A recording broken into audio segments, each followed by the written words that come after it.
You've probably heard that building a personal brand is crucial, but how exactly does it pave the way for recognition, impact, and success? If you're seeking that elusive recipe to be known, be seen, be heard, and be recognized, then having a robust personal brand online and at work is your secret ingredient. In today's episode, How to Build Your Personal Brand Online and at Work, we're unpacking the essentials with my amazing guest, Cher Jones, your brand at work expert, corporate trainer, and LinkedIn learning instructor. We'll explore why a solid personal brand is your ticket to professional recognition and the array of benefits it unlocks. We'll dive into the key elements that make a powerful personal brand and the initial steps to build one from the ground up. We're going to discuss how to keep it real while fitting in at work, how to avoid the common personal branding mistakes, and how working from home or the office part time has changed the game for building your personal brand. Type in a +1 if you're excited. Hello and welcome to the Dare to Differentiate show, where we're all about owning your voice, value, and visibility with confidence. Comment to let us know where you're tuning in from. I'm your host, Diana YK Chan, LinkedIn top voice, LinkedIn learning instructor, and founder of My Marketability, where I help you differentiate your brand and advocate for yourself with confidence. Whether you're tuning in live or watching the replay, I am so delighted that you're here. If we're not connected yet, make sure to follow me on LinkedIn, Instagram, and YouTube. All right. So I recently launched my 7th LinkedIn Learning Nano course on defining your personal brand. So make sure to go check it out for free. Leave a glowing 5-star review and share it with your network. As my friend Cher always says, sharing is caring.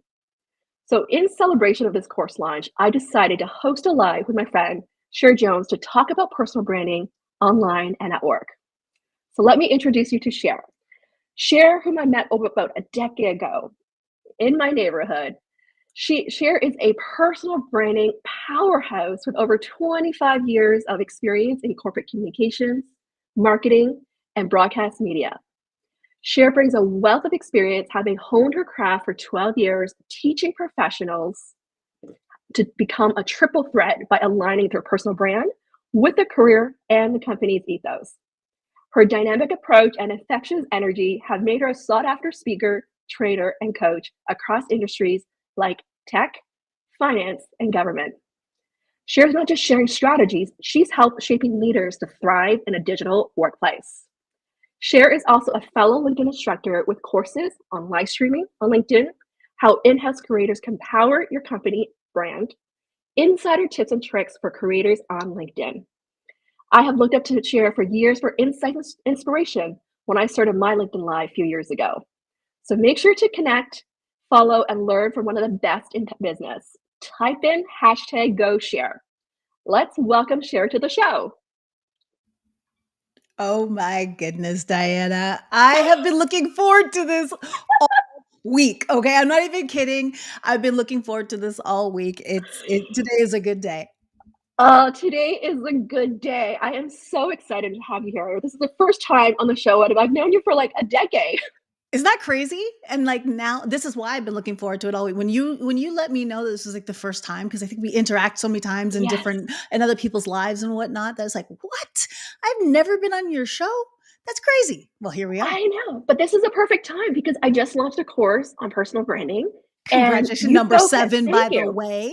7, isn't that crazy? 7. I was like, lucky Yes. 7. Like, I gotta bring you on the show because you talk about branding at work and I talk about branding online. So I thought this was like a perfect combo for us to discuss. Hmm. Yeah. Before we dive into questions today, how it's going to work is we're going to ask each other questions and we're going to share our insights and expertise here. Sure. Before we dive into that, can you share a little bit with our audience, a little bit about the work that you do and some of like the highs for 2023 so far as we approach year end here? Oh, yeah. I'm really excited just how the evolution of how I've been dealing with personal branding and how I've niched right down into the personal brand at work. Because right now, while online is important and online is still a big chunk of your personal brand at work, I think that there's so many conflicting things that those who are not trying to be an entrepreneur, those who are not trying to be LinkedIn's next top voice are being told they need to do when they actually don't, but they they do need to build their brands at work. They do need to leverage those digital skills. They do need to throttle what they're learning. But what I've been doing is helping people build their brands at work so it helps them in their day-to-day job, so it can Yeah. support what they're doing. It helps them build their career, so that gives them that strategy that their brand is tapping into. And of course, now as we see how the connection between the personal brand and the company brand matters even more for so many different areas of the brand, of the company and personal brand, I just bring that all together in a corporate training package. And that's what I've been doing in a lot of coaching as well.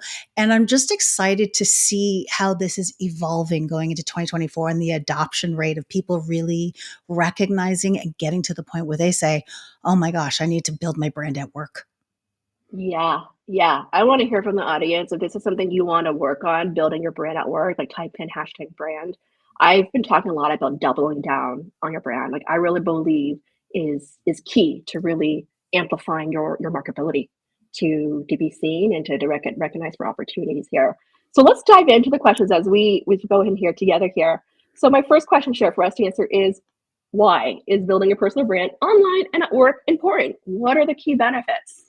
Okay, so I would say the number one benefit right now is being able to go beyond your direct reach. So people will, those that you work with, they recognize your value. They may or may not recognize your value, but for the most part, they've had those interactions and expectations of what it's like to work with you. But those who have never worked with you before, what most people are doing, if they haven't worked on their language, if they haven't worked on what they want their brands to be, they're playing what I call broken telephone. We all played that kid. We all played that game when we were a kid, where it's like, there's 10 people in the line, and you start with a secret and you make it go all the way down to the end of the line. By the time you get to the end of the line, it didn't sound like what you started with. And so that's the same thing with our brands at work, because your brand is literally, and I'm preaching to the choir right now. So really, I know I'm not educating you, Diana, but I know for our audience, we have to Yeah. remind them that their brands are the stories that other people have about them. And of course, the expectations that other people set when they're going to interact with them for the first time or the next time. So we as individuals have a lot of control over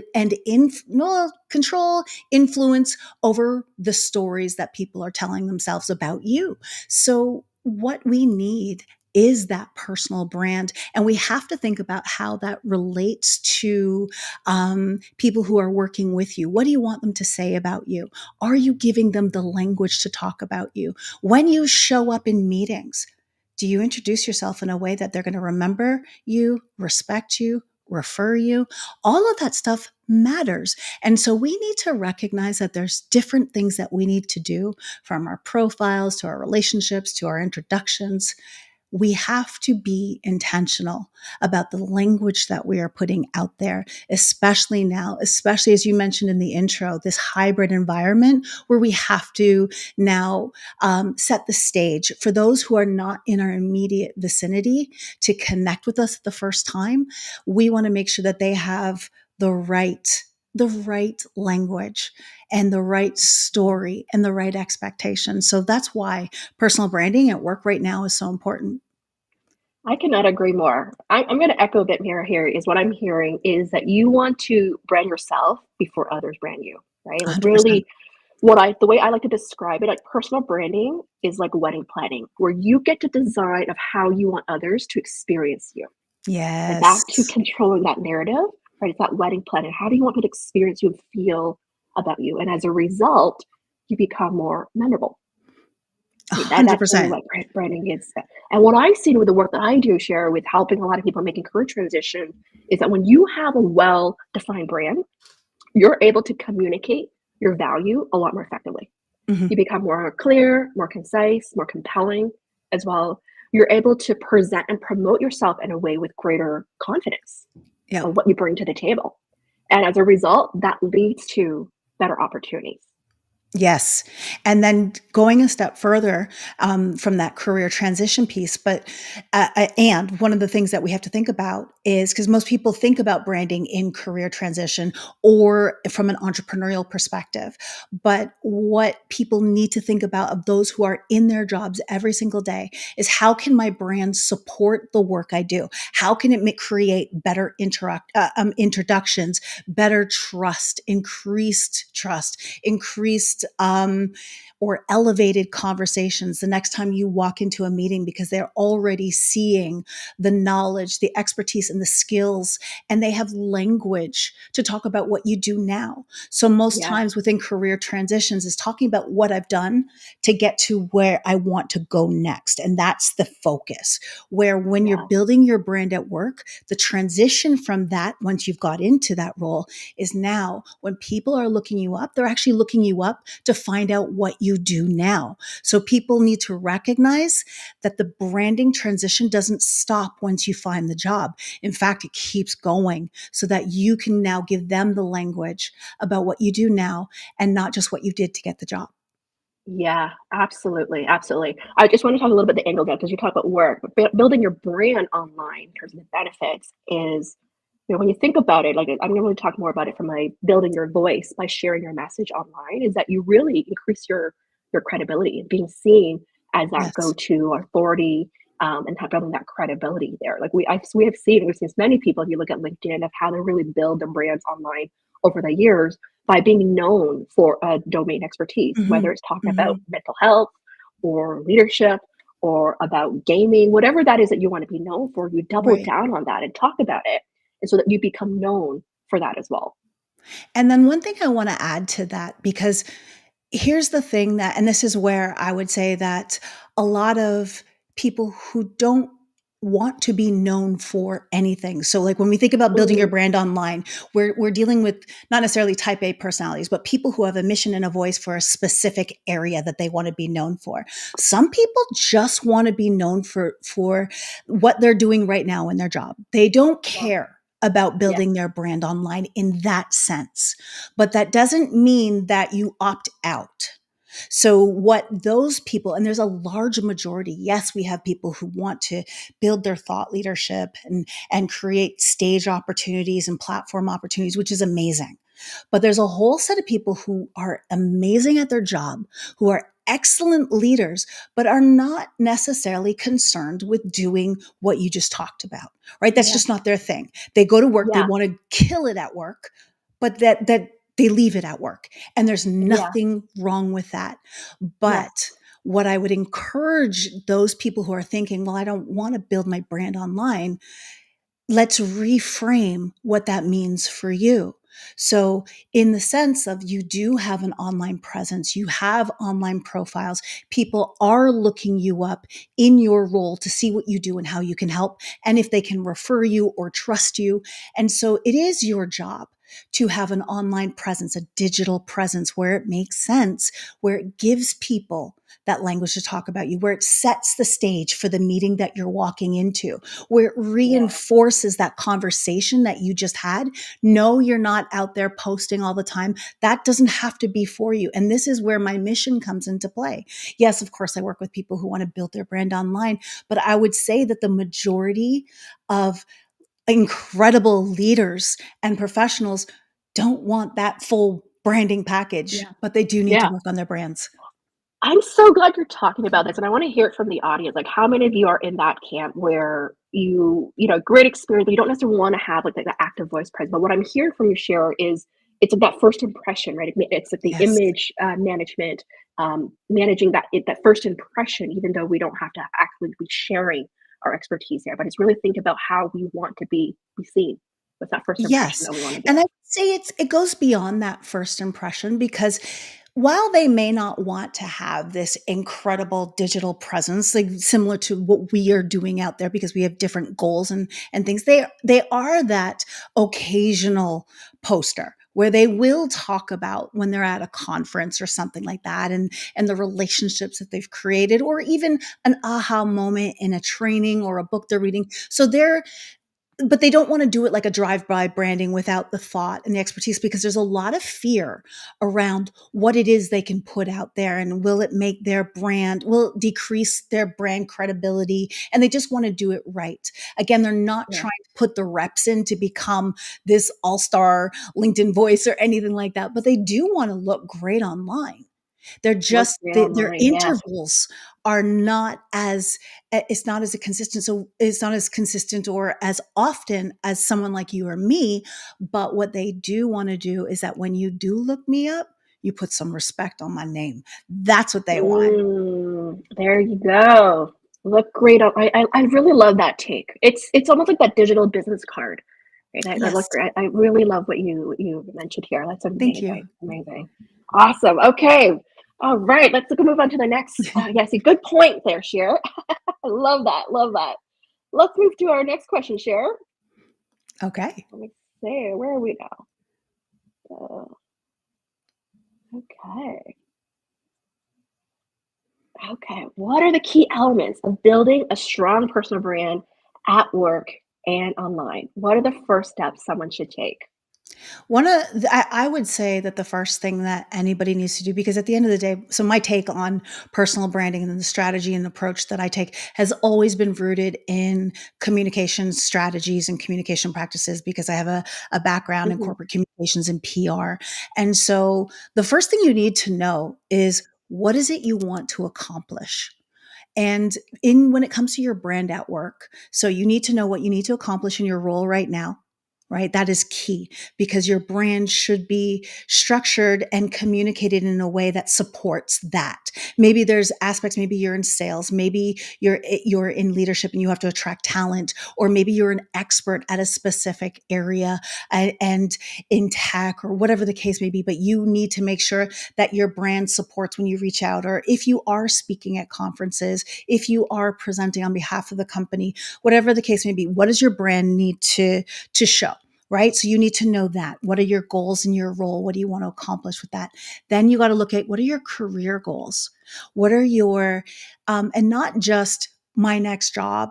What about the relationships that you need to create? So looking at what's a goal for you as far as where you want to be, who do you need to know, that sort of thing. And then again, when you're thinking about your brand at work, one of the incredible internal visibility strategies is taking a look at how your brand or aspects of your brand aligns with the company's brands and their goals. So looking at, well, I know that as a leader, I have to attract talent. And so that clearly, attracting great talent is any company's goal. So you become an asset. So you can look at yep. areas where you can become an asset. So to get back to what you're saying is, what's the first thing you need to figure out? Your goals in those three areas when building your brand at work. And then the next thing is the messaging. How do you create Mm, message that aligns with that, which means a deep dive into your own inventory of skills. But I'll stop there and let you respond, because I know you have I stuff to love add. it. I love it. Yeah, I'm gonna build on it, right? I love that you take this on at work, and I'm gonna add on to this is when it comes to, like, because I've done a lot of work helping people make transitions and the online stuff, is I think the other thing to add on is to really know your audience. What do Yes. they care about? Like, when it comes to looking, say, for new opportunities, like, what are the pain points? What are those hard requirements? Getting really clear on that. And when it comes to building your brand online, if you really do want to share content, is really getting clear, like, what are those common questions people ask? What Yes. are those pain points? Or getting clear on that so that it will help you to use that language. By understanding the audience, it's really going to help you with that there. Because Exactly. yeah, yeah. Because the other thing I want to add on back to the messaging piece is when you Yes. understand that, it's going to help you communicate also the benefits of Mm-hmm. working with you.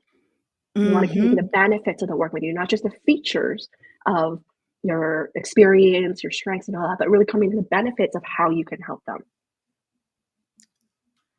Yeah.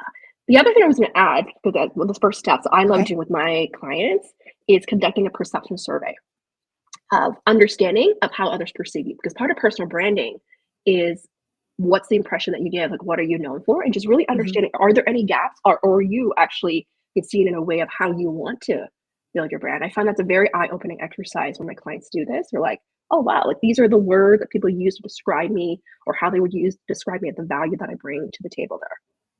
I think that can definitely be really helpful. It's not something that I do with my clients, but again, we're there's so many opportunities to get different perspectives, and I think that that method is important for me. What I do when I'm working with my clients' messaging is is really focusing on what it is they want, and then to your point, looking at that audience and understanding what their pain points are. So just exactly what you're saying is understanding that, and then messaging and crafting around, well, what does your brand bring to the solution of those pain points? Because if you can talk in problems, so meaning the problems that you solve, and position yourself as the person that they can trust to solve those problems, you immediately are breaking through the filter and the noise to get their attentions, because it's like, oh, Diana knows that I have this problem and she understands that problem. I'm going to talk to her.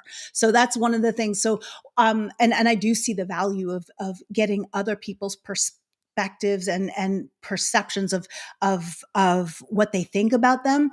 But for me, when it comes to building your brand at work and working on the messaging, I go right into the problem. So that, Mm, but I love, I mean, both approaches are great. But again, when I'm building that brand at work, it's really about that solution oriented solution approach of oriented. like cutting right into it and getting sure that the Yeah, message aligns with the audience. yeah. Could you share like an example around that, like based on a goal, and what would be something that they could work towards? Like, what would be an example, a case Yeah. study Okay. that we So could for share? example, sometimes looking at, well, what's been their challenge Hmm. of for example, I had this one client and she worked in an industry, or was describing an industry that it's like a subset of an industry. And the way it was being described was, I didn't, so she works in, trying to, so she works in the retail space, and she's a buyer, and she has stores. She's responsible for over 250 stores in different hotels in North America. But the way that it was positioned, it was resorts. So immediately when I'm thinking about, and her goal was to get more high-end clients to want to put their products into the stores. Right. Yeah, So one of the things, and so she would work with different designers and get their stores in these, get their products in these high end stores. But the way that it was being described is, we have our resort stores and hotels, and and it was interesting because there was a disconnect. So once we repositioned so that she clearly communicated what it was she does, what it was she does for these designers, all of a sudden it was like, when she's reaching out to the people that she needs to reach out with, all of a sudden it's like, oh, I get what you do.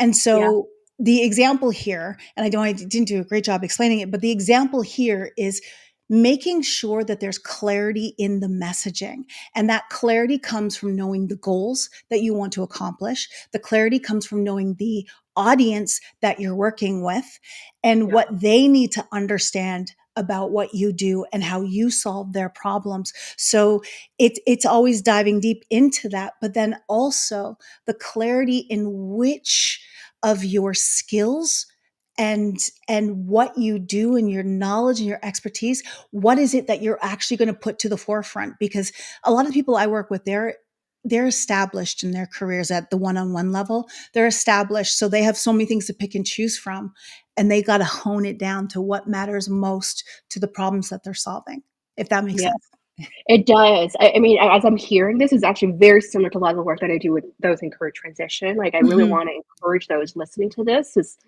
to take the time to do that exercise. Like, is your messaging clear? Do people Yes. really understand it? Like, especially if you work in spaces may be complicated or complex. How do I really simplify that so that it's really clear when people are listening to Yes. that messaging there? Yeah. So I love that you're bringing that out. Thank you for sharing that. You're welcome. All right, let's move into the next question here, shall we? Okay. How does one navigate the balance between authentic and fitting into a company's culture when building their personal brand at work? This is a good one. So, one of the strategies or one of the things I think is really important is understanding what your Easter eggs are. So, and I'll explain that concept in just a second. So, what we have to recognize is I'm not a big fan of we bring our whole selves to work. Yes, we do, but we bring our best selves to work, and we have to recognize that what we pick and choose of what we are going to share at work, and that's important.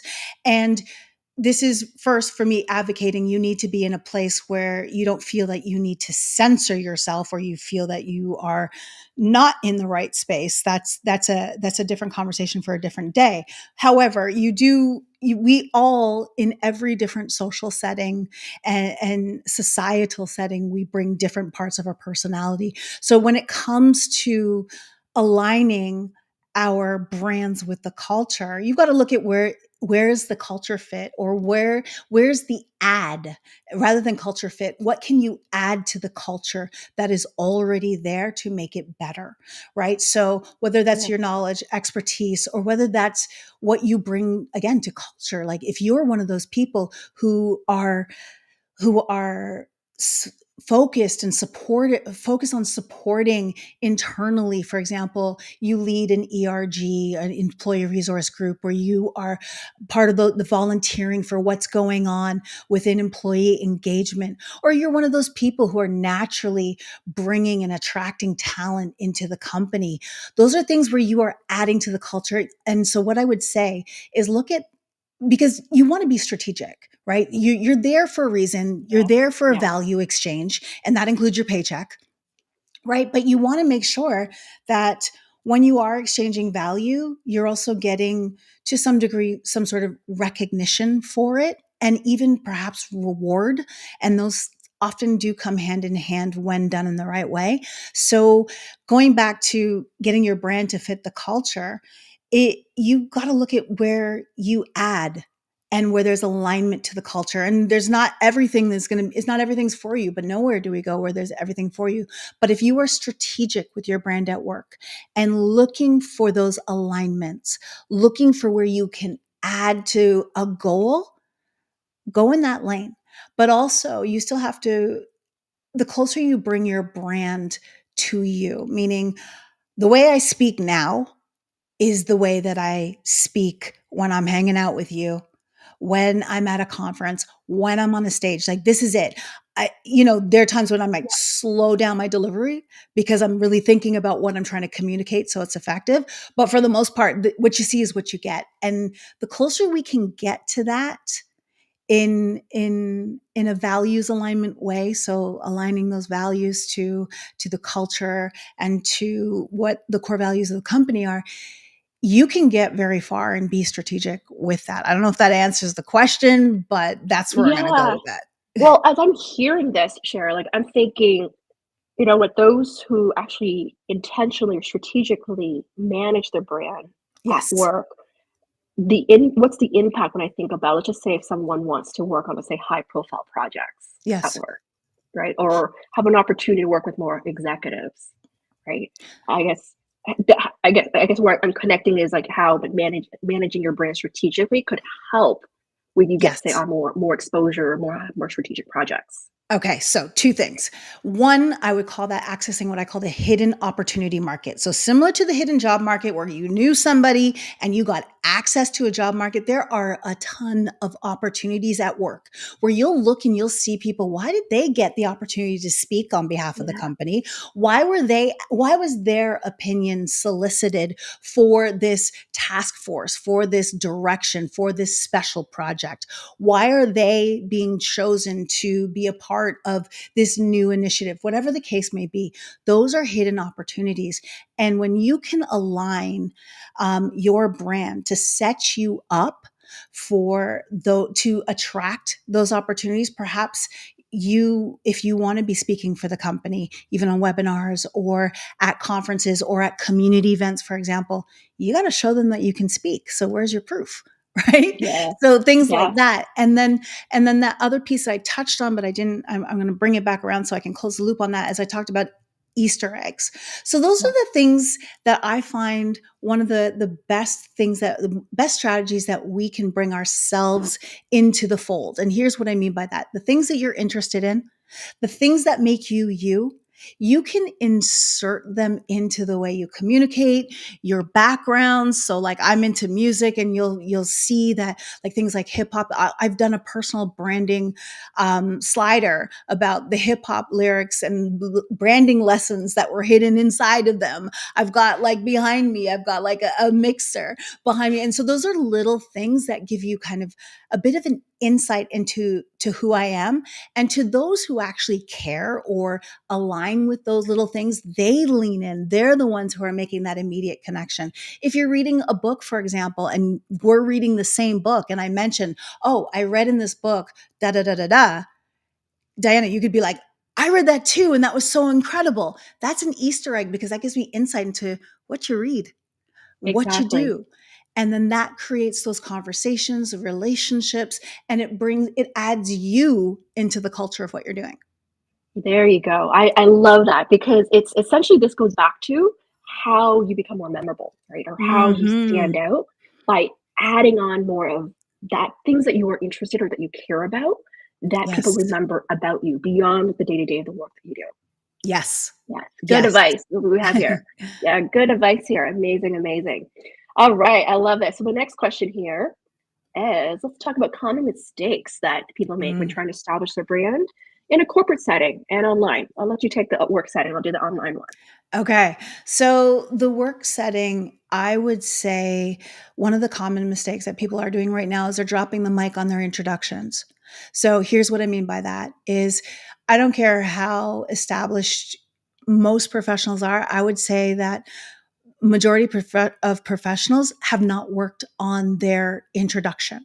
So when Yes. and contextual and being able to contextualize that introduction. So for example, if you are representing your team, right? And you are in this larger meeting, how are you introducing yourself and what your team does, right? What is the language that you're saying so that it immediately increases your trust factor? Oh, Yeah. this is the person that I'm going to for this particular information or this particular expertise when it comes to this grander project, right? So people will, drop the mic and be like, "Oh, I'm Cher Jones and I'm the project manager for this team." That means absolutely nothing. If you take 5 more seconds to just give a little bit more of a deep dive on what you do, or even if it's like, I'm Cher Jones, I'm a personal branding expert. Okay. And there's a million of us, right? But Yeah. if I take the time and be like, hey, I'm Cher Jones and I am a personal branding expert for your brand at work. I help people build their careers, help make sure their brand supports their job and makes the company brand look good too. Now you know exactly what I do. That was 5 seconds more to give you context, to give you distinction and separation from everybody else, because hey, you're looking at 2 personal branding experts right here, right now. So Yeah. you have to don't drop the mic. Don't, and Oh, that's, drop the don't mic. drop I the love it. ball. Yeah. Yes. I have So that's what I I'm would gonna say. echo this point, okay, Sher, because Yes. I've ran workshops and webinars on telling a story called the glowing introduction. Hmm. And I think it is so, so important to nail your introduction there, Yes. right? Going from boring to interesting. And the Yes. challenge I want to give the audience here is really think of it as value statements, right? The value that you bring, or how you can make it more interesting of what you bring to the table, or how you represent your team as Yes. well. That Yes. just elevates it. I've had like even clients where once they start the job, they had to rework with me their introduction because Yes. they're working virtually and people don't know what they do. Exactly. It's one of the most, Right? and so when you're talking about one of the most common and most important mistakes that individuals are making is when they're introducing themselves, whether in a live setting, whether on stage, whether in a Zoom, whether face to face, introduce yourself well. And I have this one technique that I'll share that I always make people do is stick your landing. So like in gymnastics, you stick your landing, you end, And that's just one statement that says, and I'm excited, or I'm excited to add to this conversation. So, or it's just something at the end where you are almost clarifying why you're here. And my Yeah. team has been working really hard on this level. And I look forward to giving the insight that we've collectively created. I'm totally talking off the top of my head here, but it's like after you've introduced yourself, I'm really excited about what we're going to learn today. I'm really excited about getting connected to and whoever you're looking to get connected to, or to share the insights that you're bringing back from your team. Whatever it is, it's like, make that little extra stick beyond just you. It's your Yeah. intention of what you want to Yeah. get out of this meeting. It levels you up to a whole new Oh, level. this is so good. I would love to hear from the audience the nuggets you're taking from this, because what you're teaching here, Cher, it's showing that you want to have a seat at the table, that you want to own Hmm. your voice, that you Yes. want to share, you want to participate, you want to add value, you want Yeah. to contribute to the Yeah. conversation here. That's what it is. And that, that's how you be seen and be heard, Exactly. right? Oh, so this is so good. Amazing, amazing. In terms of mistakes I see I was going to ask, online. what's yours? What do you see? I love that. I've never really heard people have introductions. I love that you said that one here. I would say what I see, I mean, for building on brand online, it's really, to me, it's like the big, I know it's the generic one, but it's the consistency, right? Yeah. Consistency of how you show up online, whether how you introduce yourself, how you share in terms of your messages, your content. Is there consistency, or people feel like they're lost of what you're sharing? Do they know, like, do they know you? Do they like you? Do they trust you? I think that's Mm-hmm. a key piece here when you're really trying to build your brand online, to build that authority. You want to be consistent with your messaging so that people remember you there. And then, so I would ask you, especially as someone who specializes in that transition, how would you then suggest, let's say someone's pivoting from a completely different area, right? They're Yeah. going from finance into tech, and they weren't in a tech role in finance. They're going from finance to tech. How do they start transitioning their brand consistently so that they can channel that messaging from one and then bridge it over to the next? Yeah, that's a great question, because I see that a lot, right? A really Yes, I common bet. thing is people pivot different industry or pivot into new profession. The key here is, I always say, is essentially in terms of amplifying that voice, is talk more about where you're heading, right? Mm, If you are interested in tech, for example, you're pivoting from finance, for example, you want to talk more about tech in terms of what's happening on the trends, or engaging in conversations around that and learning more about it and sharing what's interesting about it. Like, show that right. you are interested, even though you don't have the expertise yet, but you can showcase first, at least in terms of engaging conversations around that, Hmm. and then start talking more about it to build that, so that you essentially, it's being more top of mind. How to be top of Love mind it. as you continue to build that over and over there. It happens all the time, but I'm like, if you want people to remember you, like that, you're not. For example, I had a client who went from nonprofit to big tech. That's a big transition Mm, yeah. in the education sector, right? Nonprofit to tech, very, very big a difference. And as she was interviewing for all of these big tech roles, one of the perceived feedback is, you don't have big tech experience or background, right? And so one of the things that she's started doing more of is actually really reading up more about the trends and talking about it, or even getting certificates in that Yes. space, like the digital cloud space, so that she can speak about it when she went into interviews, or she can share insights about it on post as well. And that really helped her build essentially the credibility and showcase that someone has the appetite for learning and growing in this new Mm, space. bars. You just dropped a bunch of bars right there. That is so good. That is so good. That is exactly what people need to hear. So perfect. Yeah, yeah, and it's possible. I wanna tell people that if you are Mm, looking to make that pivot transition of how you need to amplify, essentially, like, change how, essentially, how you've been perceived in terms of what you're used to doing, and really understanding what's this new space and what they're looking for, and how do you amplify that. hmm. Yeah. Perfect. Yeah. Amazing, amazing. Let me see if there are questions or anything coming in. What are we learning so far? Okay, let me see here. Jennifer shared, transforming your introduction into a value statement. That is gold. I love it. Exactly. Exactly. You got to let them Dan Quick. know. Hey, Wow, Dan. soul power. I love it. Yes. Honing on your focus. Good share. Amazing, amazing. Yes, keep on Thank coming. you. Mhm. What else here? Talk more about where you're going. Solid advice. Mhm. Amazing, amazing. Okay, what's our next question here, Cher? Let me see here. Is what are the key differences in managing personal brand for someone who is self-employed versus someone in a corporate job? Mm.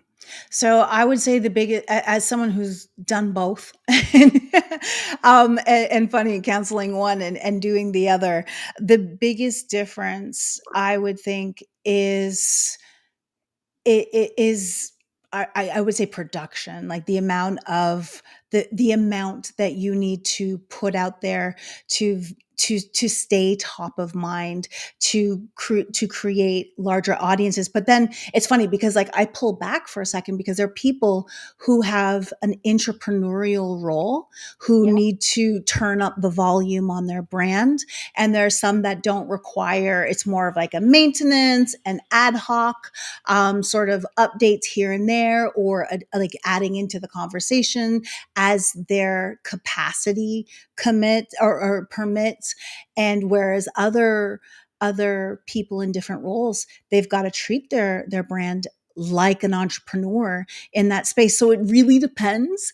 But I would say, so let's call them, whether they're entrepreneurs or entrepreneurs, the requirement is just more volume, more activity, more expansion, more amplification of their voice, their yeah, their skill set, more proof. They're putting more proof out there, so that proof comes in within content. I think especially now as we're in this whole chat GPT era, one yeah, of the things that we need to recognize is that the more you can do this, and I mean get on video or do audio rooms to prove that you are not just 3 prompts deep. You know what I'm saying? Like you yeah. actually know what you're talking about and you can apply this knowledge to something specific. That's where we're going to see increased trust, as well as companies who are looking more and more at the employees who are who have a solid brand,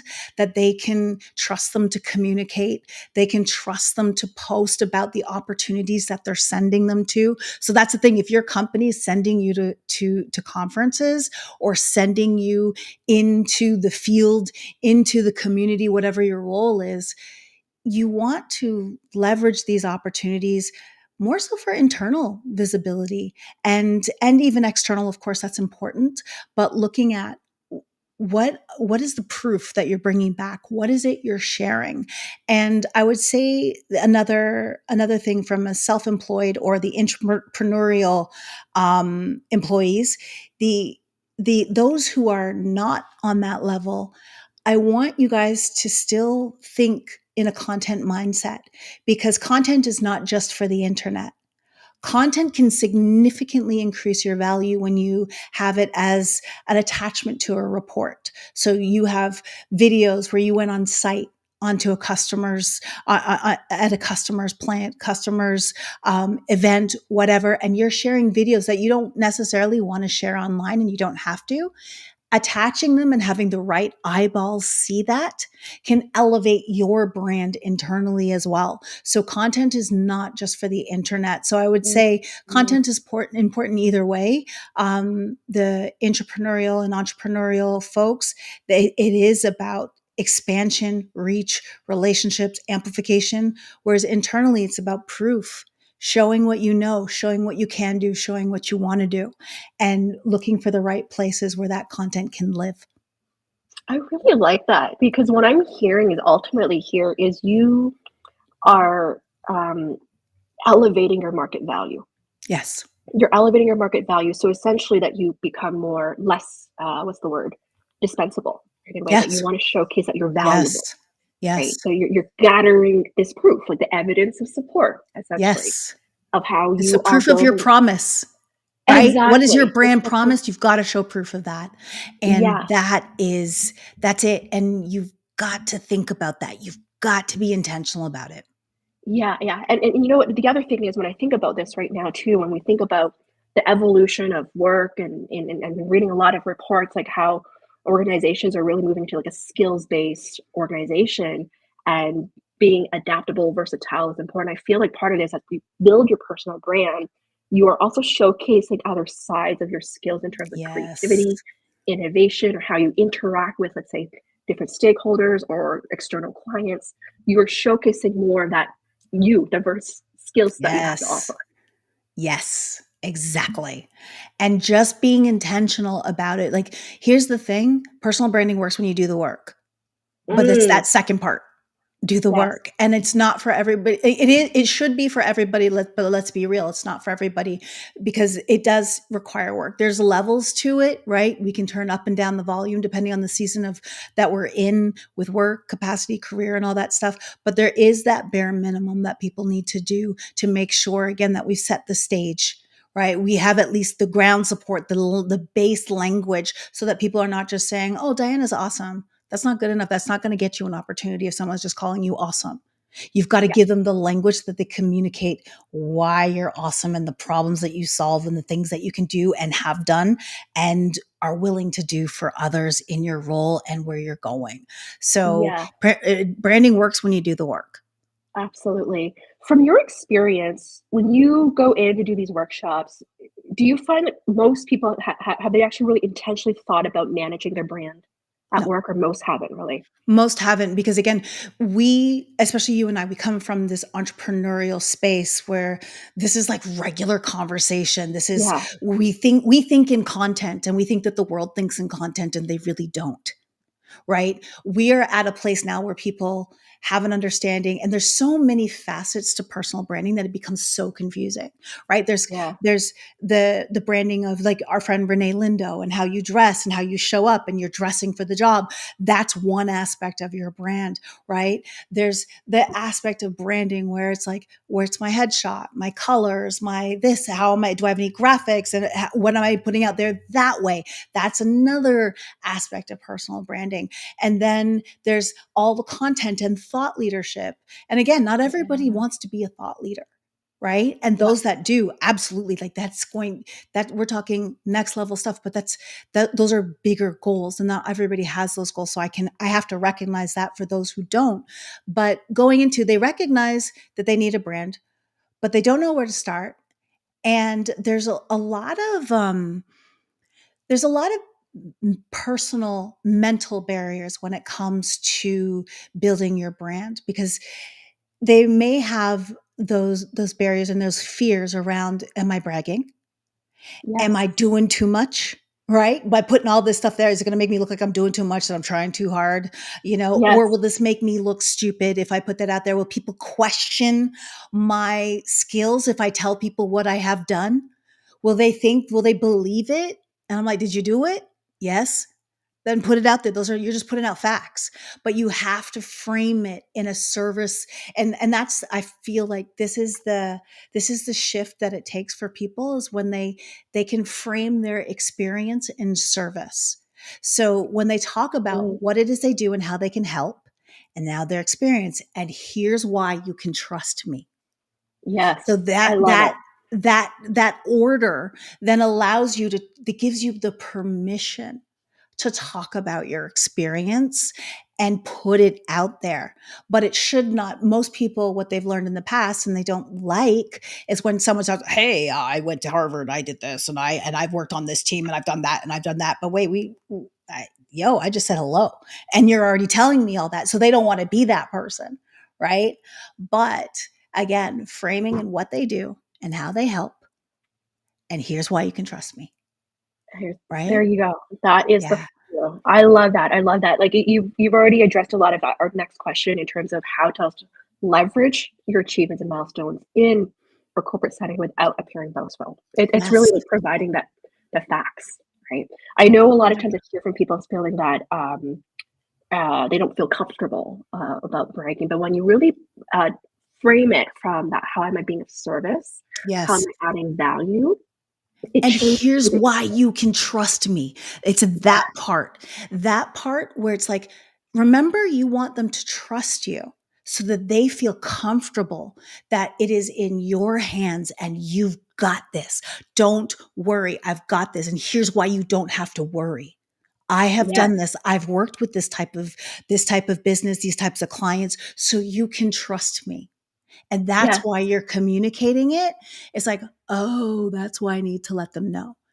Yes. Okay, I just need to emphasize what you're teaching or what we're talking about right now, for those who are listening here, this strategy applies when you're going for an interview as well. Yes, absolutely. You're conveying why they should trust you. You need to convey that, right? Not just, "Oh, I have X years experience, I do this, but here's why you should trust me is because I can help you with this. I can help you Mhm. achieve these goals, or the benefits of this would be this." So you are communicating also, like, what I call, like, the promise statements or commitment statements of Mhm. how you can help them, and that's how Yes. you gain that trust or convince them to buy you at the end of the day. 100%. And then when you've got the stories, when you've got the examples, which I'm sure you are drilling in with your clients on Oh, what they yeah. need so that they are telling those effective stories in the right way, right? By positioning that problem, by positioning who it is they're serving and what it is you did to help them sleep at night, to help them get what they could get done, to help achieve the results that they wanted. Now, then when you and the reason why you're able to do it so effectively is because you've done this in the past with this client, with that client, with that. No, anyways, but you get it. I get it. You gotta own it. The key is you You got gotta to own own it. it, right? You You gotta got to own it. own Own it. your That's greatness. right. We call it to shine. Okay, so I wanna hear from the audience. Any questions for us before we wrap up here? I think we have a couple more questions. This is so juicy, Cher. I love it. It is because it's like we're going back and forth, right? So, We're diving deep. I love it mhm. because we're both in this personal branding space. So I just love that we're able to just go deep together here. Yes. Let's talk about storytelling because you alluded to that. We had a Mhm. question here on personal branding. Where is it here? Um, of how where is it? There you go. How can one effectively use storytelling in their personal brand, both online and at work? One of the things that I would suggest you start to look at, okay, so there's do some inventory on the experiences that you've created for others, right? So if you think about it, where that person that you've worked with has had an aha moment.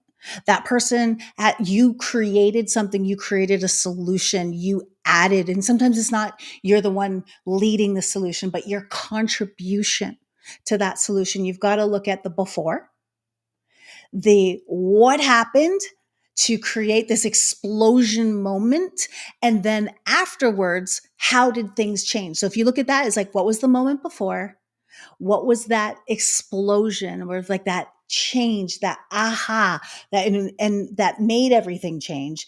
And then being able to describe the after is an easy way to look at the storytelling. And you've got to look at it in the way of, again, we're using these stories to increase trust. So it is proof, right? So you've got to look at, well, here's one way that I helped this client. I did it this way. This was their problem.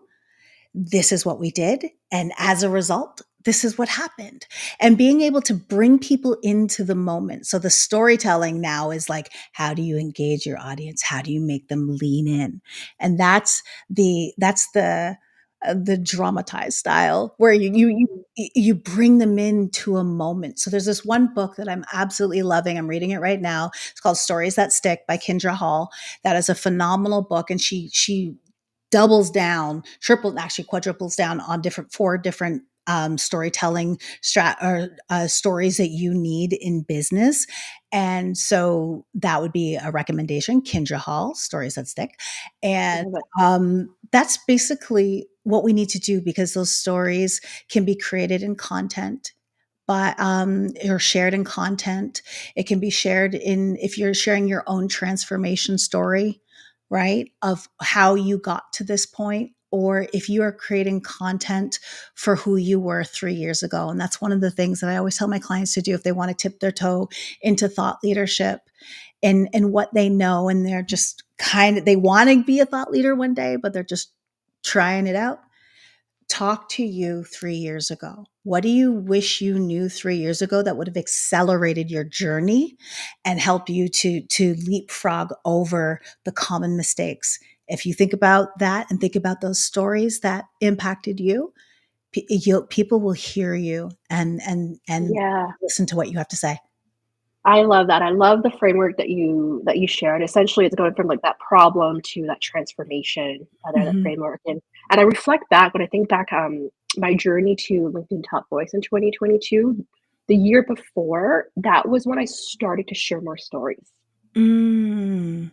I intentionally shared more stories than just my expertise. Like, I really went deep, like, to really share my upbringing Mhm. story of how I moved to Canada on my own when I was 16, how I struggled and, like, took grade 13 English 3 times, or I really share a lot of the lows as well, and Right. how I use that as a motivation Yes. to do what I do. Like, even the work at the store I share about my markability is all about helping people stand out and differentiate. And it was Yes. because growing up, I struggled to fit in. Mm. And so my story is all about helping people to stand out, to own their Right. greatness with confidence so Right. that they can shine.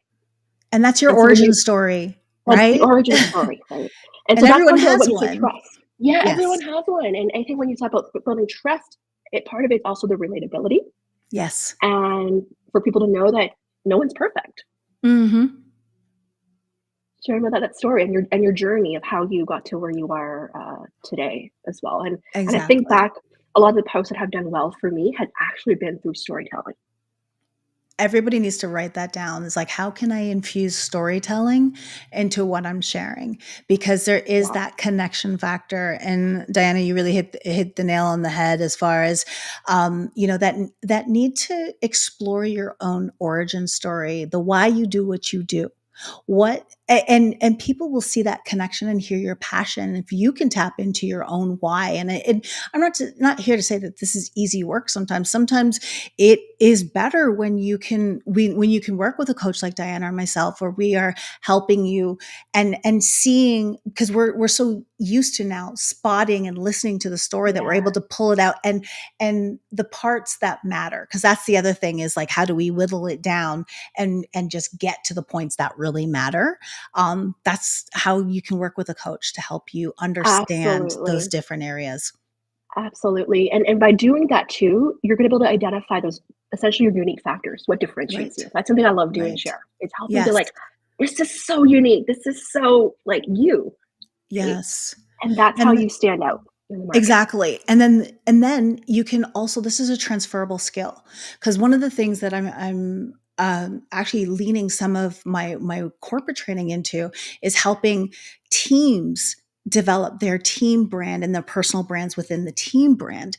And one of the things that we're doing is identifying the stories that can help the team better communicate results and how to work with this team, and also the people within the team, what skills that this collective team brings to the project, brings to the initiative, brings to the division. So that is something that's really, I'm seeing this new, how collectively these individual brands create this team brand, and identifying the stories, those work stories, those stories of transformation, those stories that illustrate how to better work with the team, so that people can understand that these are the processes that are in place, and here's the reason why, and here's an example of when someone does this, these are the results that we Yeah. can bring to you.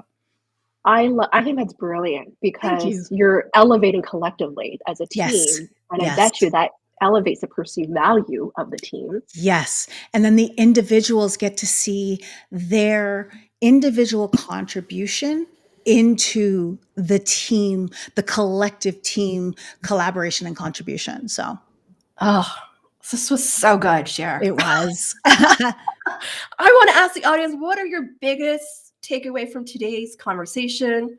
What action will you take? Yeah. Cher, as you look to 2024, like what are some of your predictions when you think of from a personal branding perspective here?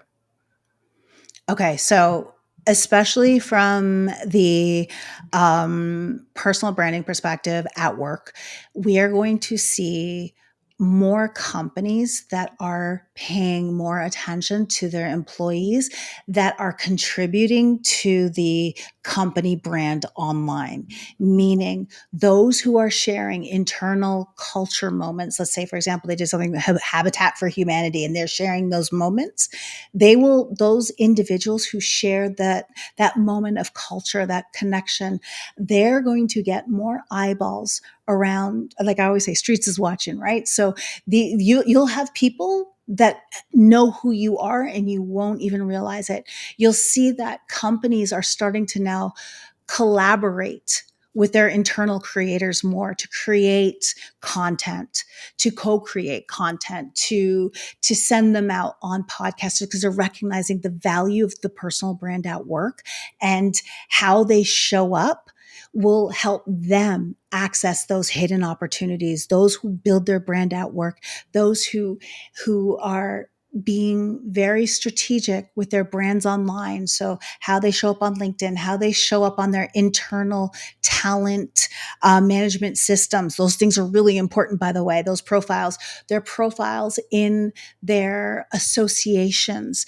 and organizations that they're a part of, their professional associations or organizations.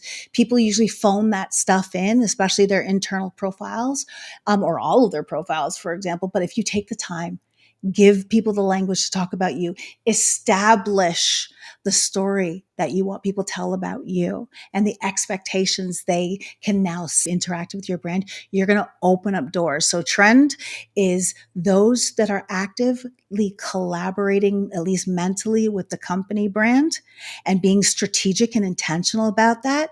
They're going to see opportunities, those hidden opportunities, all of a sudden be very visible to them. So that's my thought there.